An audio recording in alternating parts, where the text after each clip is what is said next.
Hey, faithful listener. Thanks for tuning in to the P40 Ministries Daily Podcast. This podcast is dedicated to helping you grow spiritually so you can grow personally. Let's grow together by building a consistent Bible reading routine. This is Jen, your host, and today we will be discussing the book of Exodus.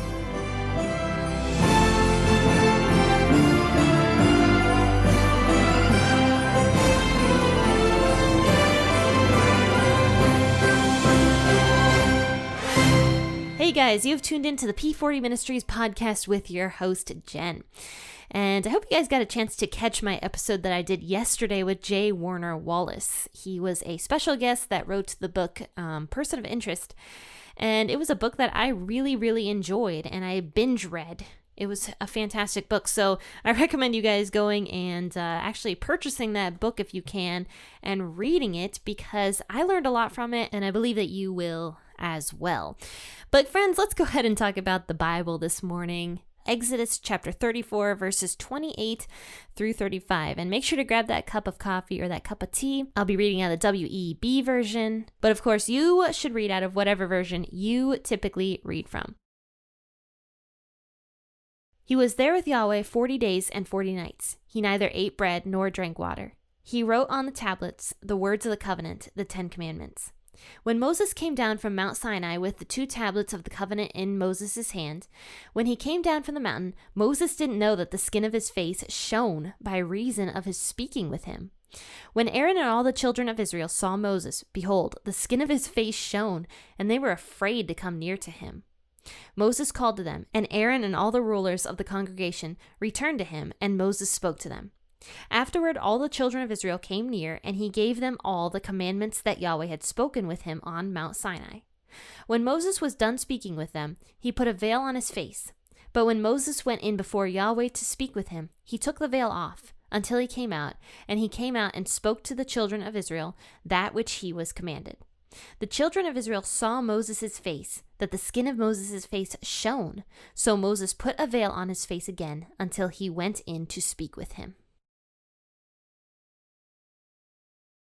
So once again, Moses is up on the mountain with God. And this time he is once again up there for 40 days and 40 nights. But this time it says that Moses neither ate bread nor drank water. In other words, he didn't eat or drink anything. He was literally fasting the entire time he was up there. And we see a similar fast that Jesus went through right after he was baptized. He went into the desert and fasted for 40 days. Now, it doesn't say that Jesus didn't drink water because Jesus was in fact human. And, human bodies need water in order to survive. But, Jesus being God probably wouldn't have had to drink water, but that's a whole rabbit trail that I'm not going to go off into. But, Moses and Jesus were both considered to be the high priests. And I do find it pretty interesting that at the beginning, like the very beginning of Jesus's, I suppose, career, that's not exactly the right word for it, but Jesus's ministry, there we go. He went through a 40-day fast, similar to what Moses was doing here. And it specifically says that Jesus was led away into the desert by the Spirit of God. So there's a reason that Jesus went into the desert for 40 days. The Spirit of God led him there. And similar here with Moses up on the mountain. God kind of led Moses up to that mountain in a way.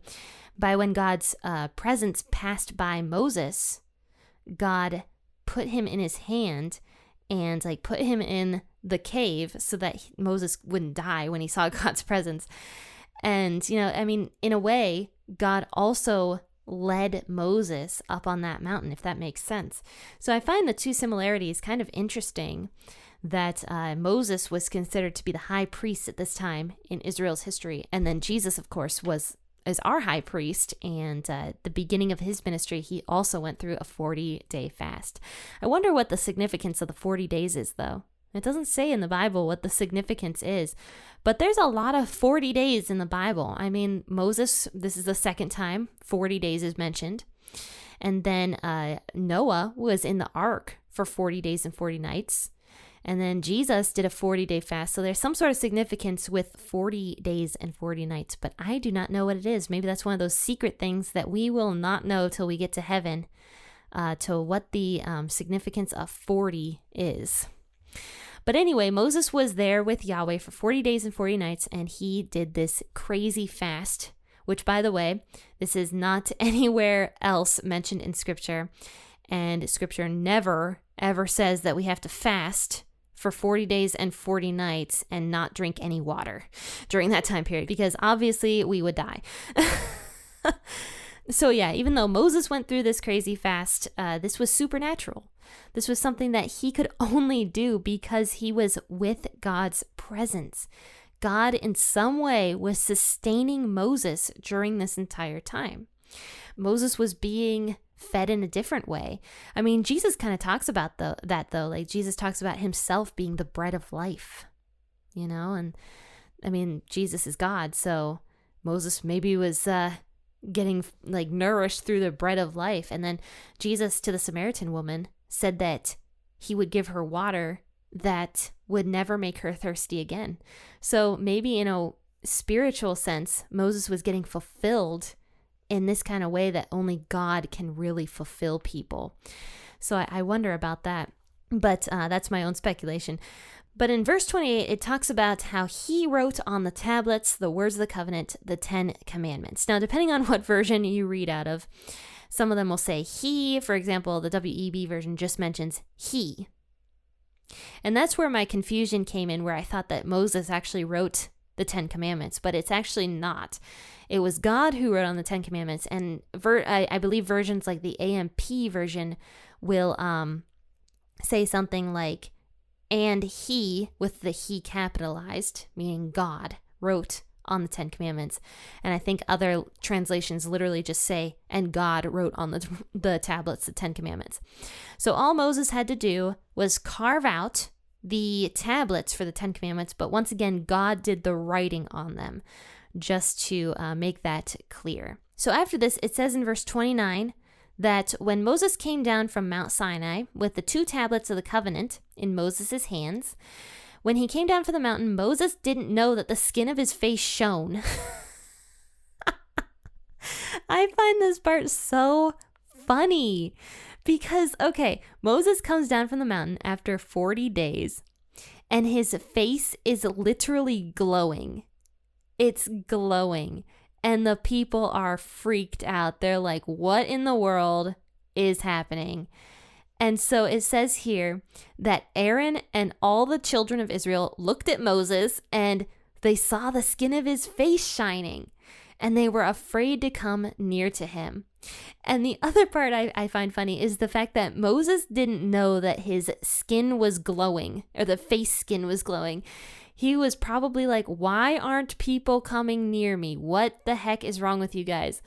And so it says that Moses called to them and he's like, what's going on? Why aren't you coming near me? And at that point, they probably told Moses, yeah, dude, your face is glowing and it's creeping us out a little bit. So Moses figured out that the skin of his face was glowing because he was almost like radiating God's glory. He was allowed to see the after image of God's glory. And then he ended up staying up there on that mountain for 40 days, probably surrounded in a sense by God's glory and just talking with God and talking with the angel of the Lord, which I believe to be Jesus. And I've done episodes about that. But Moses was surrounded by God, who is good and who is glorious. And so Moses' face was shining when he came down the mountain. So one thing I want to mention is, I don't know if you guys have ever experienced this before. And I've only experienced it a handful of times. This is not something that's commonplace for me. But every once in a while, when I walk into a room, I can pick out somebody who believes in God just by the way they look. And you guys are going to think I'm nuts for thinking that, but it's happened to me. And then those people, say I'm at a party or something, I'll go and talk to people. And then when I get to them and I start talking with them, I do indeed find out that they are a Christian. So there's something on the face every once in a while when a Christian is very in love with God. There is something different about their face. And I promise you, I've seen this before. In fact, I remember one time, a very specific example. My husband's company has a financial guy, and I met with him. This was probably 2 or 3 years ago. I met with him, and the second he walked into the room, I was like, that guy looks Christian. And then I'm like, nah. I'm like, how could I possibly know that? I'm not going to assume that. And then we started talking, and I started talking about how I wanted to start a ministry. This was before P40 even existed. And I wanted to start a ministry, and he was just like, oh, and he got really excited about the fact that I wanted to start a ministry and started talking to me about that and where he goes to church. And like, he was a joyful Christian, and he wore it on his face. So there is something different about joyful Christians. They wear it on their face. And like I said, I have not experienced that often, but I have experienced that a handful of times. And I wonder if you guys have as well. So contact me and let me know, because I'm honestly really curious if you guys have experienced that same phenomena, that you just knew somebody was a Jesus follower before you even met them. I'd love to hear your guys' perspective on that.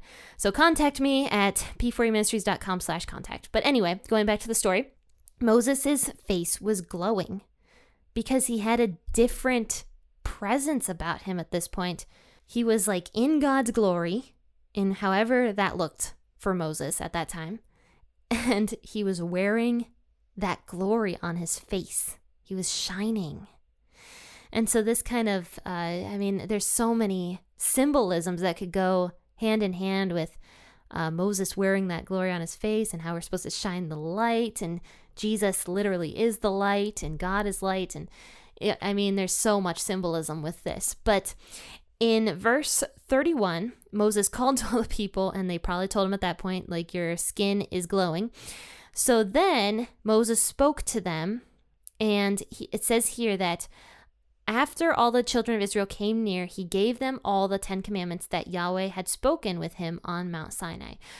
All the commandments. It didn't just have to be the 10, but it was everything that God had already spoken to Moses the second time around. That included everything from, keeping the Sabbath day holy, to not doing any pagan rituals like boiling the goat in the mother's milk, and also just respecting other people and doing the 10 commandments. So this was all the commandments at this point that God had told to Moses on Mount Sinai. We sometimes think that the Israelite people at this point in time, or at least I thought this, did not have anything except the 10 commandments. But no, they had quite a few commandments up until this point. And, of course, it just got worse and worse and worse. So God had to keep piling on new commandments because they'd think of a way to break those. And then it snowballed. So Moses gave the people all the commandments that God had said on Mount Sinai. So once Moses was done speaking with them, it says that he put a veil on his face. So don't forget, Moses made this tent. In fact, he pitched his very own tent outside the camp and called that the tent of meeting. This was nowhere near the tent that God had asked them to make, because that wasn't built yet. But Moses did an extraordinary thing by taking his own tent and calling that the tent of meeting. And people could go there if they wanted to worship Yahweh. And when Moses would go in, God would come in and speak with him as a friend speaks to another friend. Isn't that cool? So it says that God would go and speak to Moses when Moses was in that tent. And so it says that once God came in, Moses would take the veil off, and his face just kept shining over and over and over every single time he's with God's presence. And then it says that once Moses was done talking to God once again, he came out and spoke to the children of Israel and probably talked to them about what God had to say. And once again, Moses' face was glowing, and the people were probably terrified. So it says that Moses had to put the veil on again, and he did this once again until he went and spoke with God again. And I don't know how long this continued on. I would guess for some time that Moses' face was glowing in God's presence, especially as God was coming and speaking with him on a regular basis. So yeah, that is Exodus chapter 34 here, verses 28 through 35, about Moses' skin glow. But friends, I would love for you guys to subscribe to the YouTube channel. I have my very first episodes up on the YouTube channel, and you can laugh at them. They are not edited very well because I didn't know what I was doing back then, but I like to say that even though they're not edited well, the content is still good. I'm still talking about the Bible. So definitely go back and listen to the first episodes from P40 Ministries if you've never heard them. And they won't take you very long to get through. They were only like 4 minutes long back then. But anyway, friends and faithful listeners, I will definitely put a link in the bio of this podcast episode so that you can navigate over to the YouTube channel and subscribe to it. But friends and faithful listeners, have a restful weekend and happy listening, and God bless.